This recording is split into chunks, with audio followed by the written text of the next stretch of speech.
بسم اللہ الرحمن الرحیم والصلاة والسلام علی رسول الکریم وعلی آلہ وصحبہ اجمعین ومن تبعہم بإحسان الی یوم الدین، اما بعد۔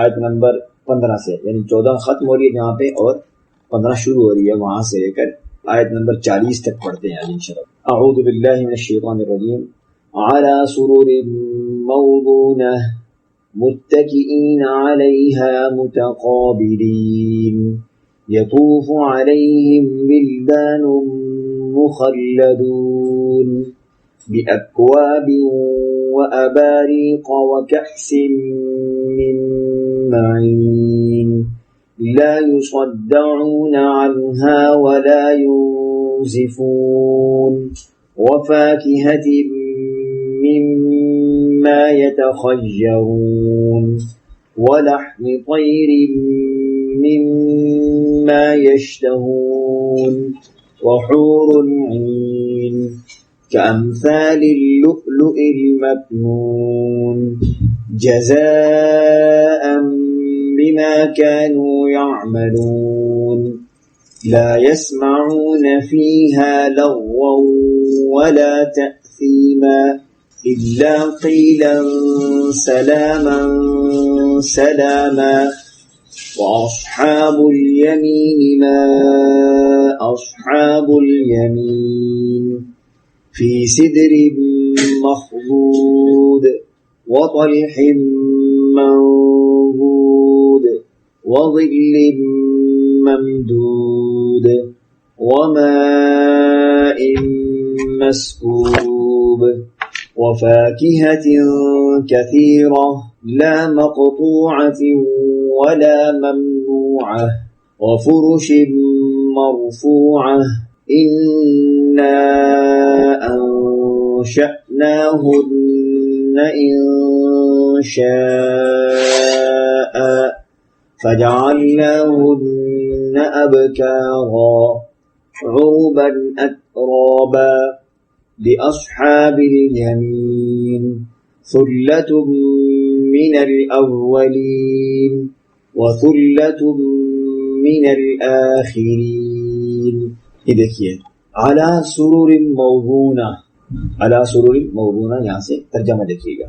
علی سرور موضونہ، سونے کے تاروں سے بنی ہوئی اونچی نشستوں پر، متکئین علیہا متقابلین، ایک دوسرے کے سامنے ان پر تکیہ لگائے ہوئے، یطوف علیہم ولدان مخلدون، ہمیشہ رہنے والے لڑکے ان کے سامنے گھوم پھر رہے ہوں گے، گردش میں ہوں گے۔ کیا مطلب؟ یعنی نوکر کے طور پر لڑکے گردش میں ہوں گے۔ بأکواب واباریق وکأس من معین، ایسی شراب کے پیالے، جگ اور جام لے کر، پیالے بھی ہوں گے، جگ بھی ہوں گے اور جام بھی ہوں گے۔ کیسی شراب؟ اگلی آیت میں بتایا جا رہا ہے، لا یصدعون عنہا ولا ینزفون، جس سے نہ ان کے سر میں درد ہوگا اور نہ ان کے ہوش اڑیں گے۔ وفاکہۃ مما یتخیرون، اور وہ پھل لے کر جو وہ پسند کریں، یعنی وہ جو نوکر چاکر لڑکے ہوں گے وہ پھل لے کر گھوم پھر رہے ہوں گے جو جنتیوں کو پسند ہوں گے۔ ولحم طیر مما یشتہون، اور پرندوں کا وہ گوشت لے کر جس کو ان کا دل چاہے۔ وحور عین، اور بڑی بڑی آنکھوں والی حوریں، کامثال اللؤلؤ المکنون، ایسے جیسے چھپا کر رکھے ہوئے موتی۔ جزاء بما كانوا يعملون، یہ سب کا سب بدلہ ہوگا ان کاموں کا جو وہ دنیا میں کیا کرتے تھے۔ لا يسمعون فيها لغوا ولا تأثیما، وہ اس جنت میں نہ کوئی بےہودہ بات سنیں گے اور نہ ہی کوئی گناہ کی بات۔ الا قیلا سلاما سلاما، ہاں جو بات ہوگی وہ سلامتی ہی سلامتی ہوگی، سلامتی ہی سلامتی، ہر طرف سلامتی سلامتی سلامتی۔ واصحاب الیمین ما اصحاب الیمین، اور وہ جو دائیں ہاتھ والے ہوں گے، اللہ کیا ہی کہنے ان دائیں ہاتھ والوں کے، فی سدر مخضود، وہ کانٹوں سے پاک بیریوں میں ہوں گے۔ دنیا میں تو بیریوں کے درخت ہوتے ہیں نا کانٹوں والے، تو کانٹوں سے پاک بیریوں کے درخت میں ہوں گے۔ وطلح منضود، اور اوپر تلے لدے ہوئے کیلوں کے درختوں میں، وظل ممدود، اور دور تک پھیلے ہوئے سائے میں، وماء مسکوب اور بہتے ہوئے پانی میں، وفاکہۃ کثیرہ اور بہت سارے پھلوں میں، لا مقطوعہ ولا ممنوعہ، وہ پھل جو نہ کبھی ختم ہوں گے اور نہ ان پر کوئی روک ٹوک ہوگی، وفرش مرفوعہ اور اونچے رکھے ہوئے فرشوں میں، اور انا انشأناہن انشاء، یقین جانو ہم نے ان عورتوں کو نئی پرورش دی ہے، فجعلناہن ابکارا، چنانچہ انہیں کنواریاں بنایا ہے، عرباً اترابا، محبت سے بھری ہوئی، اور عمر یعنی ہم عمر میں برابر، لأصحاب الیمین، یہ سب کچھ جو پیچھے ذکر ہوا ہے یہ دائیں ہاتھ والوں کے لیے، ثلۃ من الاولین وثلۃ من الآخرین، جن میں سے بہت سے شروع کے لوگوں میں سے ہوں گے اور بہت سے بعد والوں میں سے۔ تو یہ آیات مبارکہ ہیں آج کے سبق میں ہم نے پڑھی ہیں۔ ان آیات کے اندر جنت کی کچھ نعمتوں کا ذکر کیا جا رہا ہے۔ اس سے پہلے اللہ تعالیٰ نے جو آیات ذکر کی ہیں اس میں قیامت کا قائم ہونا، زمین پر زلزلہ طاری ہونا، پہاڑوں کا ریزہ ریز ہو جانا، یہ سب کچھ بیان کیا، پھر 3 گروہ بیان کیے، دائیں ہاتھ والے وغیرہ وغیرہ، ٹھیک ہے۔ اب یہاں جو اللہ تعالیٰ شاہ فرما رہے ہیں وہ جنت کی نعمتوں کو، جنت میں اب یہاں سب سے پہلی جو بات بیان کی جا رہی ہے وہ سابقین کی بیان کی جا رہی ہے، سابقین جو سبقت لے جانے والے ہیں، سابقین یعنی اللہ کے بہت مقربین، ان کی کیفیت بیان ہو رہی ہے کہ وہ کیسے ہوں گے، علی سرر موضونہ، سونے کے جن گولڈ کے تاروں سے بنے ہوئے تختوں پر بیٹھنے والے ہوں گے۔ یہ تخت جو سونے کے تاروں سے بنے ہوئے ہوں گے، یہ صرف اس کے اندر گولڈ کا کام نہیں ہوا ہوگا، گولڈ کا کام بھی ہوگا اور ساتھ ہیرے اور جواہرات سے مزین ہوں گے۔ اگر رنگ بنائی جائے اس میں چھوٹا سا اگر نگ لگا ہو ہیرے کا تو لاکھوں تک بات پہنچ جاتی ہے، اور وہاں وہ تخت کے اوپر ہیرے ہیرے لگے ہوں گے، جواہرات ہی لگے ہوں گے، اور وہ اس طرح لگے ہوں گے کہ جس کی وجہ سے دیکھنے میں بڑے ہی دلکش، بڑے کمال کے لگیں گے، بڑے خوبصورتی ان کے اندر چھلک رہی ہوگی، کبھی دنیا میں اس کی مثال دیکھی ہی نہیں ہے۔ اور بیٹھنے کی کیفیت، انداز کیا ہوگا، متقین علیہا متقابلین، تکیہ لگا کر آمنے سامنے بیٹھنے ہوں گے، ہر جنتی ایک دوسرے کا آمنے سامنے ہوگا، اور کسی ایک کی دوسرے کی طرف پشت نہیں ہوگی، کمر نہیں ہوگی، اس طرح بیٹھنے کی نشستیں بنی ہوئی ہوں گی کہ کسی کی طرف کمر نہیں ہو رہی ہوگی، بلکہ وہ ایک دوسرے کے آمنے سامنے ہیں، ٹھیک ہے۔ کیوں یہ ذکر کرنے کی کیا ضرورت پیش آئی؟ اس لیے کہ کمر کسی کی طرف ہو جانا یا کسی کی طرف کمر کر کے بیٹھنا یہ ایک عیب بنتا ہے، لہذا جنت کے اندر یہ کیفیت کہیں بھی نہیں ہوگی، بلکہ سب ایک دوسرے کے آمنے سامنے ہوں گے اور نہایت خوشی کا عالم ہوگا۔ اور پھر یہ جو جنتی لوگ بیٹھے ہوں گے اس طرح تختوں پر، ان کی خدمت کے لیے لڑکے پھر رہے ہوں گے وہاں پر، اور وہ لڑکے ایسے نہیں کہ بھائی آج چھٹی پہ چلے گئے جی، نہیں ایسا کوئی چکر نہیں، آج چھٹی ہو گئی، نہیں آج بیمار پڑ گئے جی، آج فلاں خادم نہیں آیا، بیمار پڑ گئے، نہیں ایسا کچھ بھی چکر نہیں ہے، تو آج فلاں خادم کو کام پڑ گیا، نہیں آج فلاں خادم فوت ہو گیا، نہیں بالکل ایسا کوئی چکر نہیں، ہمیشہ رہنے والے ہیں اور کبھی وہ خدمت سے اکتانے والے نہیں ہیں۔ دنیا کے اندر اگر نوکر رکھ لیا جائے نا، اس کو 20-25 ہزار روپے بھی تنخواہ دے دیں تو وہ کبھی نہ کبھی اکتا جاتا ہے کسی بات سے، یار کمال کی بات ہے، مجھے کیا کہا جا رہا ہے، عجیب بات ہے، مالک مجھے یہ کہہ رہے ہیں، آقا مجھے یہ کہہ رہے ہیں۔ تو لیکن وہ جنتی جو لڑکے یا نوکر یا خادم ہوں گے ہر وقت تیار، اور دوسری بات یہ ہے کہ وہ ہمیشہ ایک ہی حالت پہ رہیں گے، یعنی بچپن کی عمر میں ہی رہیں گے، لڑکپن کی عمر اسی میں رہیں گے۔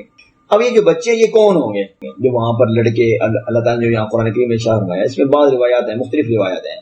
ایک روایت تو یہ ہے کہ یہ مشرکین اور کفار کے بچے ہوں گے جو بالغ ہونے سے پہلے فوت ہو جاتے ہیں، تو جبکہ صحیح بات یہ ہے کہ یہ ان کے بچے نہیں ہوں گے، بلکہ یہ جس طرح اللہ تعالیٰ نے جنت میں حوریں پیدا کی ہیں، اس طرح اللہ تعالیٰ نے وہاں پر جنت میں بچے بھی پیدا کیے ہیں، کہ وہ بچے بنائے ہوئے ہیں، جیسے حوریں بنائی ہیں ایسے بچے بھی بنائے ہوئے ہیں، کس لیے؟ جنتیوں کی خدمت کے لیے۔ تو لہٰذا یہ جنتی بچے ہوں گے، جنتی ہی وہ لڑکے ہوں گے جن کو اللہ تعالیٰ نے از خود بنایا ہوگا، از خود پیدا کیا ہوگا، اور یہ صرف اور صرف جنتیوں کے خدمت گزار ہوں گے۔ پھر آگے فرمایا کہ یہ جو بچے ہوں گے یہ سابقین جو مقربین ہوں گے ان کے آمنے سامنے پھر رہے ہوں گے۔ کس طرح؟ کسی کے ہاتھ میں جگ ہوگا، کسی کے ہاتھ میں پیالہ ہوگا، کسی کے ہاتھ میں سراہی ہوگی، یہ لے کر اور پھر رہے ہوں گے، گھوم پھر رہے ہوں گے ہاتھوں میں شراب لیے۔ اور وہ کیسی شراب ہوگی؟ وہ دنیا کی شراب نہیں ہے، دنیا میں اللہ تعالیٰ نے شراب کو حرام قرار دیا، وہ دنیا کی شراب کی طرح بالکل نہیں ہے کہ شراب پی لو تو بالکل آدمی کو تمیز ہی ختم ہو جائے۔ انتہائی بدتمیزی پہ آ جائے، ہوش اڑ جائے، پتہ نہ چلے میں کیا کر رہا ہوں. نہیں، ایسا نہیں ہے. وہ ایسا ہی شراب ہے کہ جو بالکل صاف شفاف، دماغ کو معطر کر دینے والی، دماغ کو تر و تازہ کر دینے والی. تو اللہ تعالیٰ نے ایک اور جگہ قرآن کریم میں ارشاد فرمایا یطوف علیہم ولدان مخلدون اذا رأیتهم حسبتهم لؤلؤا منثورا. یعنی وہ جو لڑکے ہوں گے نا، وہ لڑکے جو جنت میں خادمین کے طور پر کام کر رہے ہوں گے، جب ان پر نگاہ جائے گی، آدمی دیکھے گا تو ایسا لگے کہ جیسے کہ یہ لڑکے نہیں ہیں بلکہ یہ موتی بکھرے پڑے ہیں. ایسے اللہ تعالیٰ کو خوبصورت بنایا ہوگا.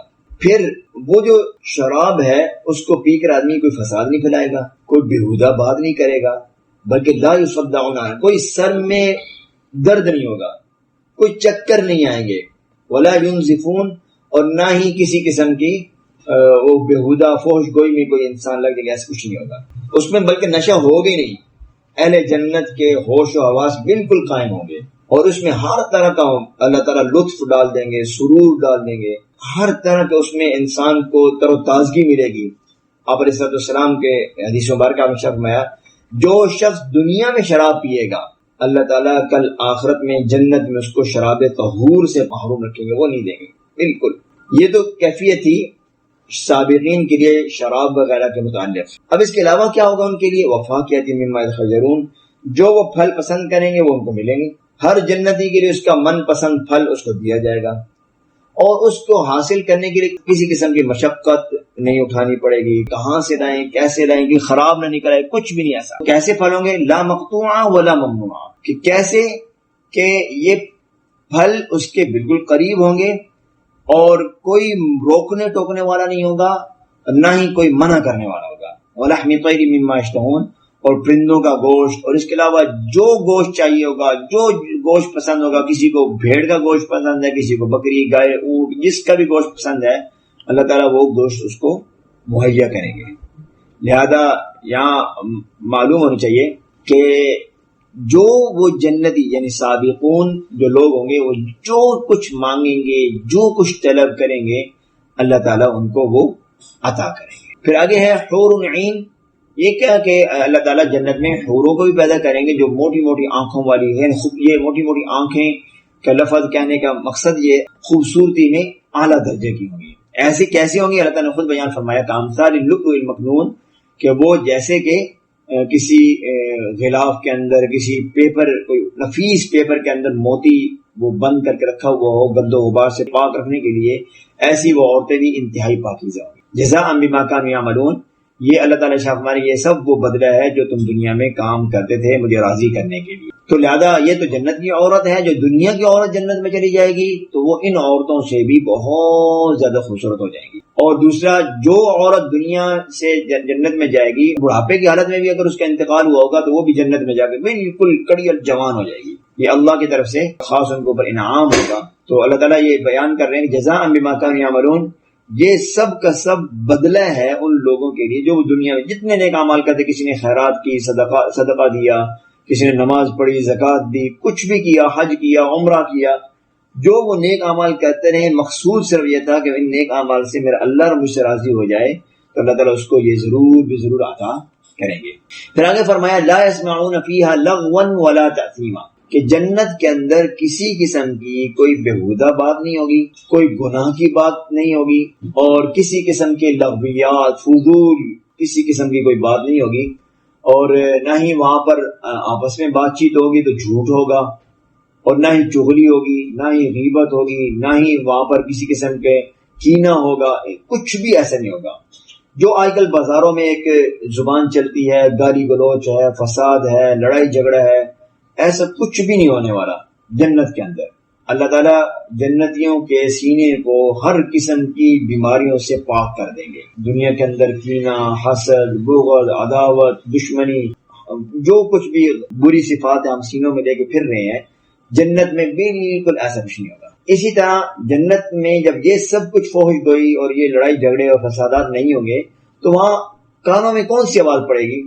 تو کانوں میں اللہ تعالیٰ شاہ فرمائے گی الا قیلا سلاما سلاما، کانوں میں جو آواز پڑے گی وہ صرف اور صرف سلامتی کی بات نہیں ہوگی، ہر طرف سلامتی کی بات. ایک جنتی دوسری جنتی سے ملے گا تو سلامتی کی دعائیں ہی کرے گا، سلامتی کی دعائیں ہی دے گا، کسی قسم کی اس کے علاوہ کوئی بات ہی نہیں ہوگی. ہر ایک دوسرے سے سلامتی کی بات کر رہا ہے. السلام علیکم الگ سے ہوگا اور اس کے ساتھ ساتھ جو بات ہوگی سلامتی والی بات ہوگی. دوسری جگہ اللہ تعالیٰ شاہ فرما رہے ہیں کہ فرشتے انسان کو سلام کریں گے، فرشتے آئیں گے اور فرشتے سلام کریں گے.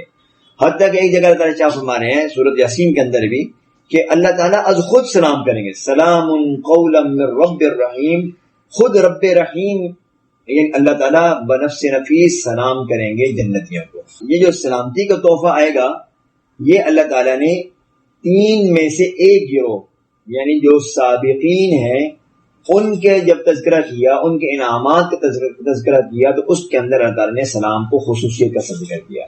تو معلوم ہوا کہ یہ وہ جو ابھی نعمتیں جو ہم نے گنی ہیں، جو نعمتیں بیان کی ہیں، یہ نعمتیں صرف اور صرف جو سبقت لے جانے والے ہیں، جو اہل سبقت حضرات ہیں، جو اللہ تعالیٰ کے انتہائی مقرب لوگ ہیں، یہ صرف اور صرف ان لوگوں کے لیے انعامات ہیں. یہ ہر نیکوکار کے لیے نہیں ہے، کیوں وہاں بھی کیٹیگریز ہیں، تو ہر نیکوکار کے یہ معاملات یا یہ انعامات ہرگز نہیں ہیں. سابقون کون ہیں؟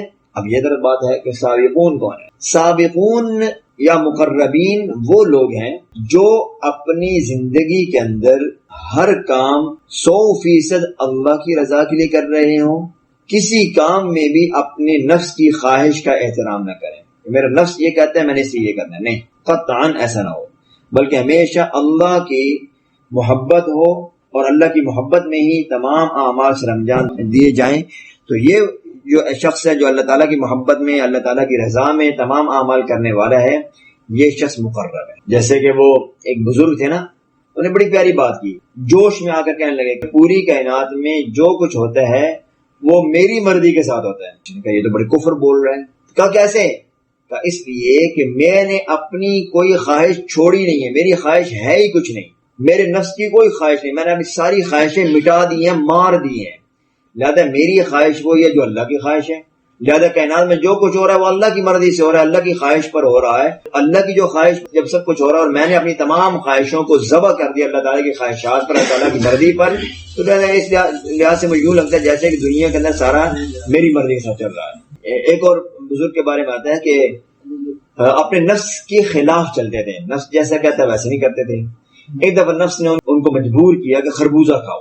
اب انہوں نے بڑا نفس کو سمجھایا کہ نہیں میں نے خربوزہ نہیں کھانا، اور لیکن نفس مجبور کر رہا بار بار خربوزہ کھاؤ خربوزہ کھاؤ. تو آخر انہوں نے کیا کیا، انہوں نے کہا اچھا اس کا نفس کا ہمیں علاج کرنا پڑے گا، یہ بہت موٹا ہوتا جا رہا ہے. تو انہوں نے قریب میں جو خربوزے کا کھیت تھا وہاں چلے گئے اور وہاں چپکے سے ایک خربوزہ توڑا اور وہیں بیٹھ کے کھانے لگے.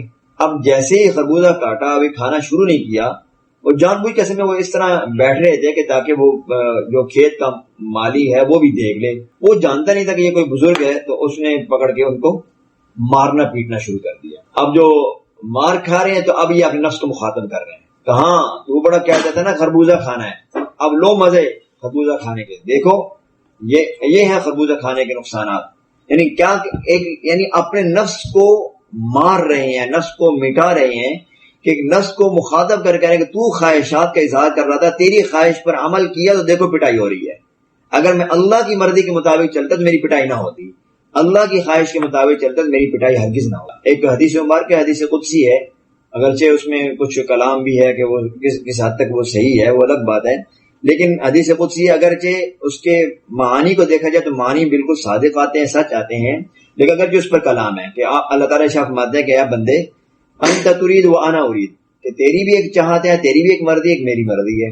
اگر تو نے اپنی مرضی کو میری مرضی پر قربان کر دیا میں وہ کروں گا جو تیری مرضی ہوگی. لیکن اگر تو نے اپنی مرضی کو میری مرضی پہ قربان نہ کیا بلکہ اپنی مرضی پہ چلنے کی کوشش کی تو پھر یہ ہوگا کہ میں تجھے تیری مرضی میں، تیری خواہش میں تجھے تھکا دوں گا، آخر کار ہونا وہی ہے جو میں چاہوں گا. اس لیے جب سب کچھ اللہ کی مرضی کے مطابق ہی ہونا تو ہم اپنے تمام اعمال کو، اپنے تمام کے تمام صبح سے لے کر رات گئے تک کہ جتنے اعمال ہیں، جتنے قدم ہیں، جتنے ہمارے معاملات ہیں، تمام معاملات سب کو اللہ تعالیٰ کے احکامات اور اللہ تعالیٰ کی مرضی کے مطابق چلائیں.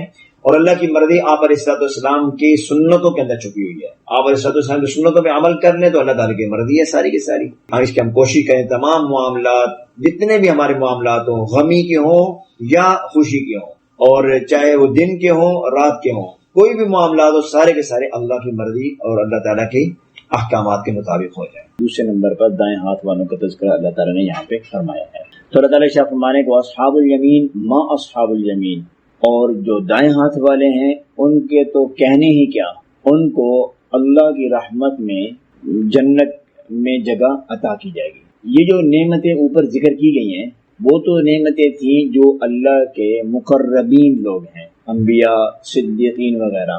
جو دائیں ہاتھ والے ہیں ان کو جو نعمتیں عطا کی جائیں گی تو وہ اگرچہ وہ مقربین کی نعمتوں سے نیچے کے درجے کی وہ نعمتیں ہوں گی، لیکن حقیقت میں وہ بھی کمال درجے کی نعمتیں ہوں گی۔ بعض روایات میں آتا ہے کہ حضرت حسن بصری رحمۃ اللہ علیہ جب وہ قرآن پاک کی تلاوت کرتے تھے، جب اس آیت پہ پہنچتے تھے وہ اصحاب الیمین ما اصحاب الیمین، تو اللہ تعالیٰ سے دعا کرتے اور کیا کہتے اما السابقون فقد مضى ولكن اللهم اجعلنا من اصحاب الیمین، جو مقربین لوگ ہیں وہ تو چلے گئے دنیا سے، لیکن یا اللہ اب میں دعا کرتا ہوں کہ آپ مجھے اصحاب الیمین والوں میں سے بنا دیں۔ کیوں؟ کامیابی کے دو ہی درجے ہیں، یا مقربین کا درجہ یا دائیں ہاتھ والوں کا درجہ، اس کے علاوہ کوئی تیسرا درجہ کوئی نہیں ہے۔ لہذا ان دو درجات میں سے اگر کوئی شخص اپنا نام شامل کروا گیا تو وہ کامیاب ہے، اگر ان دو درجات میں سے کسی ایک درجے میں بھی اگر نام شامل نہ ہو سکا تو ناکامی ہے، تو انسان کامیاب نہیں۔ تو لہذا ہم بھی دعا کر سکتے ہیں۔ اب اس کے بعد جو دائیں ہاتھ والے ان کو کیا انعام ملے گا، ان کو کیا کچھ ملے گا، وہ اللہ تعالیٰ ذکر فرما رہے ہیں۔ تو سب سے پہلے بیان فرمایا کہ سدر مخبود، یہ لوگ ایسے بیری کے درختوں میں ہوں گے جو کانٹے کے بغیر ہوں گے۔ اب بیری کے درخت، بیر اب دیکھا جائے تو بیر بڑا اچھا پھل ہے، بیری کا درخت، اور اس کے اندر کانٹے ہوتے ہیں جو کہ آدمی کو تھوڑا اس سے تکلیف پہنچتی ہے، لیکن جو جنت میں جو بیری کا درخت ہوگا فی صدر مخبود، وہ بیری کا درخت بغیر کانٹے کے ہوگا، اس کے درخت کی شاخوں کے ساتھ کوئی کانٹے نہیں ہوں گے جس سے طبیعت میں ناگواری آئے، نہیں، ایسا کچھ نہیں ہوگا۔ لہذا معلوم ہوا کہ جنتی لوگوں کو اللہ تعالیٰ کانٹے کے برابر بھی تکلیف نہیں دیں گے۔ اس سے یہ معلوم ہو رہا ہے کہ ایک کانٹا چبھنے کی بقدر بھی اللہ تعالیٰ کسی جنتی کو تکلیف نہیں پہنچائیں گے، جنت کے اندر کسی قسم کی تکلیف نہیں۔ اور دوسری نعمت کیا یہاں ذکر کی، وطلح منضود، کہ اللہ تعالیٰ تہ بتہ کیلے، جو یہ درخت ہوں گے تہ بتہ اس کے اندر کیلے لگے ہوئے ہوں گے، اور کیلا بھی نہایت عمدہ، اور وہ کیلا ویسی عمدہ پھل ہے، لیکن پھر جنت کا جو کیلا کا پھل ہوگا وہ کتنا ہی عمدہ ہوگا۔ اور کیلا ایک ایسا، ذرا دیکھیے غور کیجیے گا، کیلا ایک ایسا پھل ہے جو پورا سال چلتا ہے۔ باقی بعض پھلوں کا موسم ہوتا ہے کہ اب موسم آ گیا اب نہیں آیا، لیکن کیلے کا پھل آپ کو ہر وقت دستیاب ہوگا۔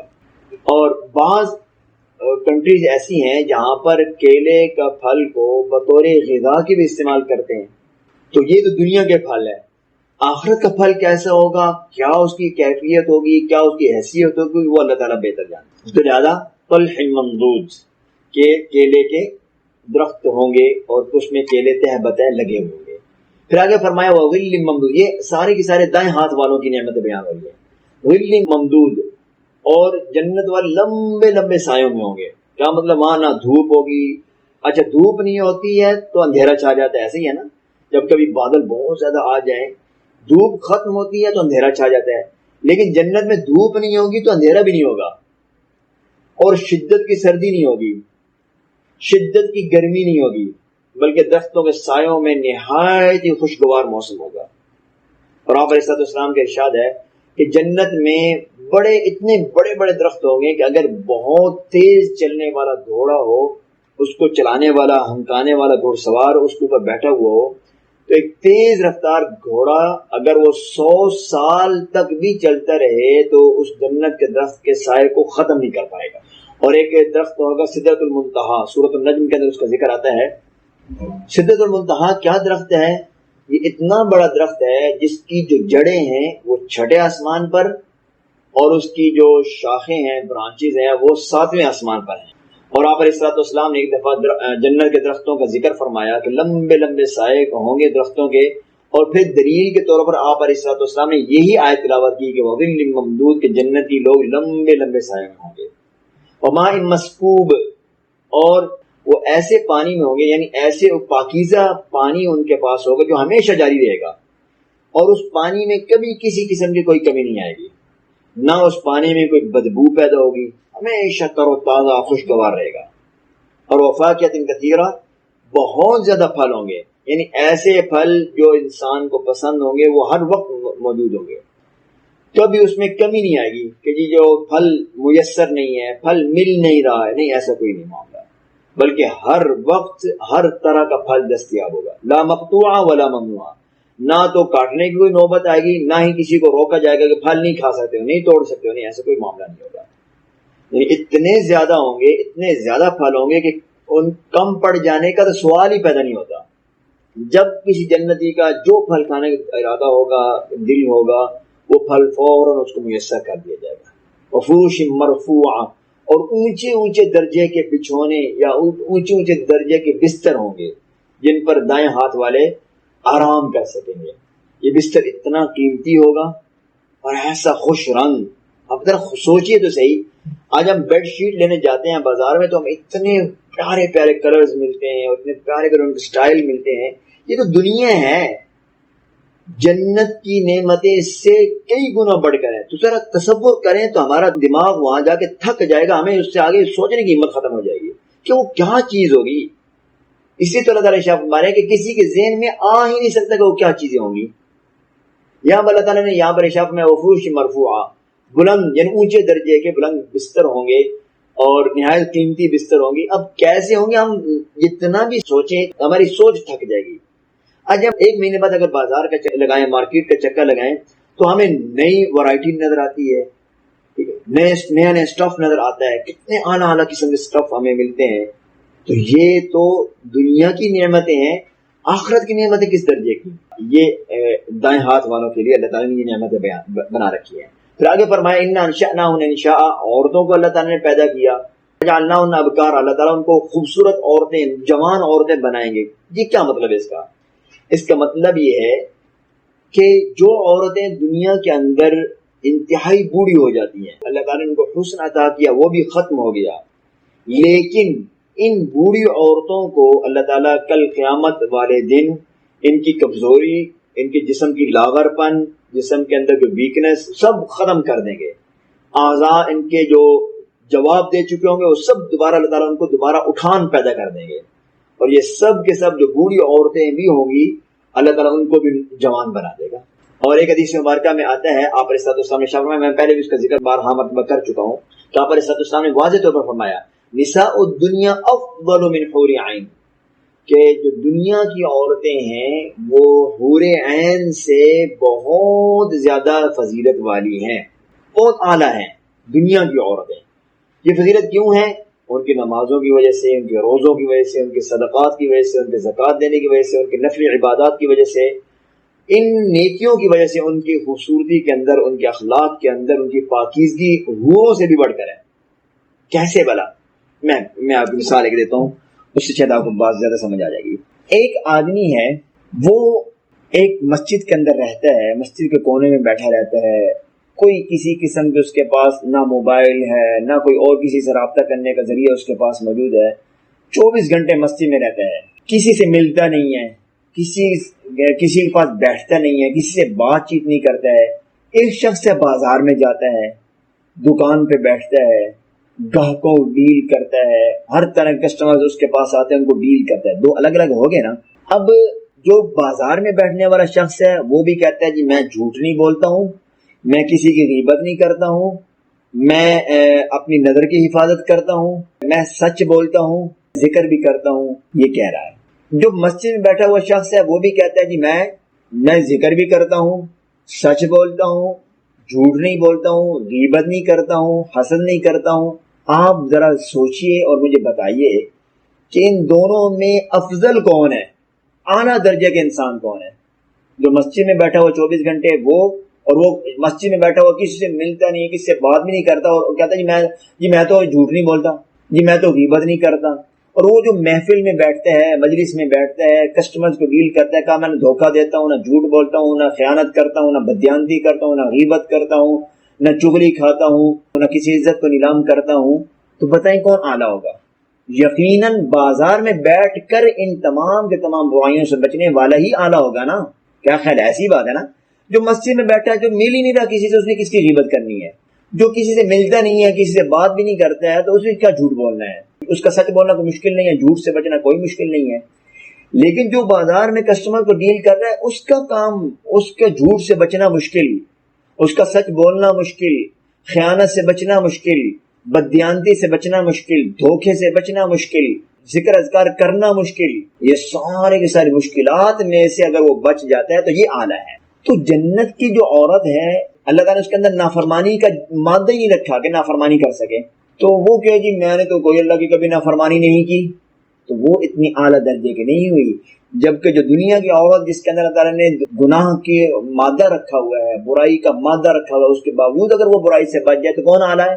یقیناً دنیا کی عورت اعلیٰ. اس لیے آپ علیہ السلام نے فرمایا کہ دنیا کی عورتیں جنت کی حور عین سے بھی اعلیٰ درجے کی. اللہ تعالیٰ ان کی نیکی کی وجہ سے ان کی خوبصورتی میں اضافہ فرما دیں گے، ان کے اخلاق کی وجہ سے ان کی پاکیزگی، یہ سب کے سب چیزیں جمع ہو کر حوروں سے بڑھ کر ہو. ایک اور مثال دیتا ہوں، وہ یہ ہے کہ مخلوقات تو بہت ساری اللہ تعالیٰ کی، ان میں کی کیٹیگریز اگر دیکھیں، میں 3 کیٹیگریز بناتا ہوں تمام مخلوقات کی. ایک مخلوق کو کہتے ہیں فرشتے، ایک مخلوق کو کہتے ہیں انسان، ایک مخلوق کو کہتے ہیں حیوانات، جانور وغیرہ. اس میں سے جو پہلا درجہ ہے فرشتوں کا، ان کے اندر اللہ تعالیٰ نے گناہ کرنے کی صلاحیت نہیں رکھی. ظاہر سی بات، جب ان کے اندر گناہ کا مادہ نہیں ہے، گناہ کرنے کی صلاحیت نہیں ہے، تو انہوں نے کیا کرنا؟ نیکی کرنی ہے نا، ہر وقت اللہ تعالیٰ کی یاد میں ہی رہنا نا. اور ایک مخلوق ہے حیوان، جانور، ان کے اندر اللہ تعالیٰ نے نیکی کی صلاحیت نہیں رکھی. ایک کے اندر برائی کی صلاحیت نہیں اور اس کے اندر نیکی کی صلاحیت نہیں ہے. جانوروں کے اندر وہ نہ نماز ان کے ذمے ہے، نہ روزہ ان کے ذمے ہے، نہ حج ان کے ذمے ہے، کوئی کام ہی نہیں ہے، کھانا پینا ہے بس. ایک درمیانی مخلوق ہے جس کے اندر اللہ تعالیٰ نے نیکی کی صلاحیت بھی رکھی ہے اور برائی کی صلاحیت بھی رکھی ہے. نیکی کی صلاحیت بھی انسان کے اندر ہے، برائی کرنے کی صلاحیت بھی انسان کے اندر ہے. اب اگر انسان اپنے برائی والے مادے کو مٹا کر نیکی کے مادے کو غالب کرتا ہے، نیکی کی طرف بڑھتا ہے، تو اب چونکہ یہ اس کے اندر برائی کا مادہ تھا، اس کے باوجود یہ نیکی کے اندر آگے نکل گیا ہے، تو اس لحاظ سے یہ کہا جائے گا کہ یہ شخص فرشتوں سے بھی اعلیٰ ہو گیا ہے. اور ایک شخص ہے جس نے کیا کیا کہ اپنے نیکی کے مادے کو مغلوب کر دیا، نیکی کو نیچے کر دیا، برائی میں آگے نکل گیا. یعنی نیکی کی صلاحیت ہونے کے باوجود نیکی پر عمل نہ کیا بلکہ برائی میں بڑھتا چلا گیا، تو یہ شخص جانوروں سے بھی بدتر ہو گیا. یہ جانور نہیں ہے. جانور کیوں نہیں ہے؟ اس لیے کہ جانور کے اندر تو نیکی کی صلاحیت ہی نہیں تھی، اس نے تو نیکی کرنی ہی کو نہیں تھی. اس کے اندر نیکی کی صلاحیت تھی اور اس کے باوجود اس نے نیکی کے پر عمل نہیں کیا، تو اب یہ جانور نہیں ہے بلکہ جانوروں سے ہی بدتر ہے. اللہ تعالیٰ نے خود قرآن کریم میں ارشاد فرمایا اولئک کالانعام بل هم اضل، یہ لوگ تو جانور ہیں بلکہ جانوروں سے بھی بدتر ہیں. ایک حدیث مبارکہ میں آتا ہے کہ حضرت ام سلمہ رضی اللہ عنہا جو ام المؤمنین ہیں، آپ علیہ السلام کی زوجہ محترمہ ہیں، انہوں نے آپ علیہ السلام کے ساتھ ذکر کیا کہ یا رسول اللہ، دنیا میں بعض ایسی عورتیں بھی ہیں جن کی ایک دفعہ شادی ہوئی اور خدا نخواستہ طلاق ہوگی، یا ایک شوہر فوت ہو گیا، پھر دوسرے شوہر سے نکاح ہوا، وہ فوت ہو گیا یا طلاق ہوگی، ایسی 2 3 4 خامند والی عورتیں بھی ہوتی ہیں. تو اگر ایسی کوئی عورت جنت میں چلی گئی اور اس کے سارے شوہر وہ بھی نیک ہوئے اور وہ بھی جنت میں چلے گئے، اب کیا ہوگا؟ اب یہ عورت کس خامند کے ساتھ ملے گی؟ کیا معاملہ ہوگا؟ کیا اس کے ساتھ معاملہ کیا جائے گا؟ تو آپ علیہ السلام نے شرط میں انہا مخیرہ، ایسی عورت کو اختیار دیا جائے گا کہ وہ جس شوہر کے ساتھ رہنا چاہے، جس شوہر کے ساتھ زندگی گزارنا کو پسند کرے گی جنت کے اندر، اس کے انتخاب کر لے. اور آپ نے فرمایا ایسی صورت میں وہ عورت یقیناً تختار احسن خلق، کہ ایسے خامن کو پسند کرے گی جو دنیا میں بہترین اخلاق والا تھا، یعنی اس کے ساتھ اچھا سلوک کرتا تھا. اور پھر آپ نے فرمایا اے ام سلمہ، بہترین اخلاق دین اور دنیا میں بہتری کا سبب بن. اور آپ نے فرمایا جنت میں جو مرد ہوں گے ان کی داڑیاں نہیں ہوں گی، اور اس کے علاوہ اللہ تعالیٰ ان کے آنکھوں کو اس طرح خوبصورت بنائے گا، ایسے لگے جیسے آنکھوں کے اندر ہلکا ہلکا سرما لگا ہوا ہے. آپ علیہ السلام کو سرما بڑا پسند تھا. اور 30 یا 35 سال کے درمیان ان کی عمر ہوگی. اور آپ نے فرمایا تمام لوگوں کو حضرت آدم علیہ السلام کا قد عطا کیا جائے گا. پھر یہ کون سے لوگ ہیں؟ یہ آپ کو پہلے ذکر کر کے بتا دیا گیا کہ یہ اصحاب الیمین ہیں، دائیں ہاتھ والے ہیں۔ اللہ تعالیٰ خود قرآن کریم میں آگے ارشاد فرما رہے ہیں سلۃ من الاولین و سلۃ من الآخرین، جو پہلے درج تھے، جو سابقین، جو مقرب لوگ تھے، ان کے بارے میں اللہ تعالیٰ نے ارشاد فرمایا سلۃ من الاولین و قلیل من الآخرین، کہ پہلے والے لوگوں میں سے تو بہت زیادہ ہیں مقرب لوگ، بعد والوں میں تھوڑے ہیں۔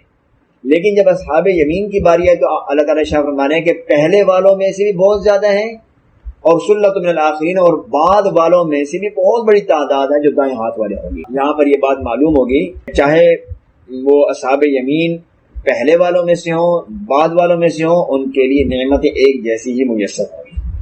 لہذا یہ دعا کرنی چاہیے اللہ تعالیٰ کے سے کہ یا اللہ ہمیں کم از کم اصحاب یمین میں سے تو بنا دے، جن کو دائیں ہاتھ میں اعمال نامہ ملے گا ان میں سے تو بنا دے۔ دائیں ہاتھ میں اعمال نامہ مل جانا یہ یقیناً خوش بختی کی دلیل ہے، نیک بختی کی دلیل ہے۔ تو اللہ تعالیٰ سے یہ دعا کی جائے اور اللہ تعالیٰ سے جنت کو طلب کیا جائے، جنت کو مانگا جائے، اپنی دعاؤں میں شامل کیا جائے۔ ہم جنت کی طلب کو اپنے ورثاء کے لیے نہ چھوڑ جائیں کہ ہمارے ورثاء ہمارے لیے جنت کی دعا کریں گے، نہیں، ہم خود جنت کی دعا کر سکتے ہیں۔ آپ علیہ الصلوۃ والسلام نے خود دعا فرمائی ہے، خود دعا تلقین کی ہے، اللہم انی اسألک الجنہ، خود دعا کی ہے، یا اللہ میں جنت طلب کرتا ہوں تجھ سے۔ کیا آپ علیہ الصلوۃ والسلام کو جنت طلب کرنے کی حاجت تھی کیا؟ نہیں تھی نا۔ جنت طلب کرنے کی حاجت نہ ہونے کے باوجود آپ علیہ الصلوۃ والسلام جنت کی طلب فرما رہے۔ ایک بزرگ نے کہا جنت میں جانا بڑا آسان ہے۔ کیسے آسان ہے جناب؟ جنت میں جانا کس نے کہہ دیا آسان ہے؟ کہا اس طرح آسان ہے جنت میں جانا، صرف 2 قدم اٹھانے ہیں بس، ایک قدم کے بعد دوسرا قدم جنت میں ہوگا۔ کہا بڑا آسان اس لحاظ سے ہے کہ ایک قدم اپنے نفس کے اوپر رکھو، دوسرا قدم جنت میں رکھ دو، بس اتنی سی بات ہے۔ کیا مطلب نفس کے اوپر رکھو؟ کہ نفس انسان کو سب سے زیادہ برائی کی طرف لے کر جانے والا، بہکانے والا نفس ہے۔ شیطان کیا کرتا ہے؟ شیطان اتنا ورگلاتا نہیں ہے جتنا نفس ورگلاتا ہے۔ اور تاکہ حدیث مبارکہ میں آپ علیہ السلام نے واضح طور پر ارشاد فرمایا ان اعداء عدوک الذی بین جنبیک، تیرے دشمنوں میں سب سے بڑا کٹر دشمن جس کو بولتے ہیں، اعلیٰ درجے کا دشمن، نمبر 1 دشمن جو تیرے پہلو میں بیٹھا ہوا وہ ہے نفس۔ آپ دیکھتے نہیں ہیں آپ علیہ السلام کی حدیث مبارکہ ہے کہ رمضان میں سرکش شیاطین کو قید کر دیا جاتا ہے۔ پھر گناہ کیوں ہوتے ہیں؟ پھر گناہ کیوں ہو رہے ہوتے ہیں؟ پھر گناہ کی طرف آدمی کیوں بھاگ رہا ہوتا ہے؟ اس لیے کہ نفس انسان کا کھلا ہوتا ہے، اور نفس چونکہ وہ قید نہیں ہوتا، نفس انسان کو ورغلاتا ہے، بہکاتا ہے، پھسلاتا ہے، اور اس کے بعد وہ انسان نفس کے پیچھے پیچھے چل پڑتا ہے۔ اور آخری بات کر کے بات ختم کرتا ہوں، قرآن کریم میں اللہ تعالیٰ نے قیامت والے دن کا شیطان کا مکالمہ ذکر کیا ہے کہ وقال الشیطان لما قضی الامر، جب کل قیامت والے دن فیصلہ ہو جائے گا نیک لوگوں کا اور برے لوگوں کا، تو شیطان پتہ کیا کہے گا؟ ان اللہ وعدکم وعد الحق، او بندو، او وہ لوگوں جو جہنم میں جا رہے ہو، جن کو جہنم میں پھینکا جا رہا ہے، سن لو اللہ نے تم سے وعدہ کیا تھا، ایک وعدکم وعد الحق، اور وہ سچا وعدہ تھا، ووعدتکم، میں نے بھی تم لوگوں کے ساتھ بڑے وعدے کیے تھے، تمہیں بڑے سبز باغ دکھائے تھے، تمہیں یہ ملے گا یہ ملے گا، بڑے بڑے سبز باغ دکھائے تھے، فاخلفتکم، اور میں نے وعدہ خلافی کی، وما کان لی علیکم من سلطان، اور تم جو کہتے ہو کہ ہم گناہ کرتے تھے شیطان کی وجہ سے، میرے پاس کون سا ڈنڈا تھا؟ میرے پاس کون سی بادشاہ تھی جو میں تمہیں زبردستی کھینچ کے گناہ کی طرف لے کے جاتا تھا؟ نہیں، ایسا میرے پاس کچھ نہیں تھا۔ وما کان لی علیکم من سلطان، میرے پاس کوئی ایسی بادشاہت نہیں تھی، کوئی زور زبردستی نہیں تھی، الا ان دعوتکم، میں نے صرف تمہیں بتایا تھا کہ بھائی ادھر آ جاؤ، بڑا لطف ملے گا، بڑا مزہ ملے گا، ادھر آ جاؤ، تو تمہیں ادھر میں نے بلایا تو آگے آ گئے۔ فلا تلومونی ولوموا انفسکم، مجھے نہ برا بھلا کہو، مجھے تم ملامت کر رہے ہو کہ شیطان نے ہمیں یہ کہا، شیطان نے، بھائی میں نے کب کہا؟ جب اپنا کام کرو، اپنے آپ کو برا کہو جو کہنا ہے، مجھے کیوں ملامت کرتے ہو؟ اپنے آپ کو ملامت کرو۔ ما انا بمصرخکم وما انتم بمصرخی، تم نہ میرے ساتھ جھگڑو نہ میں تمہارے ساتھ جھگڑ رہا ہوں، تم اپنا کام کرو میں اپنا کام کر رہا ہوں۔ تو لہذا شیطان کسی صورت بھی انسان کے طرفداری نہیں کرے گا، چھوڑ جائے گا۔ اس لیے بہتر یہ ہے کہ ہم دنیا کے اندر ہی وہ اعمال کریں جو ہمیں جنت میں لے جانے والے ہیں اور جہنم سے دور کرنے والے ہیں۔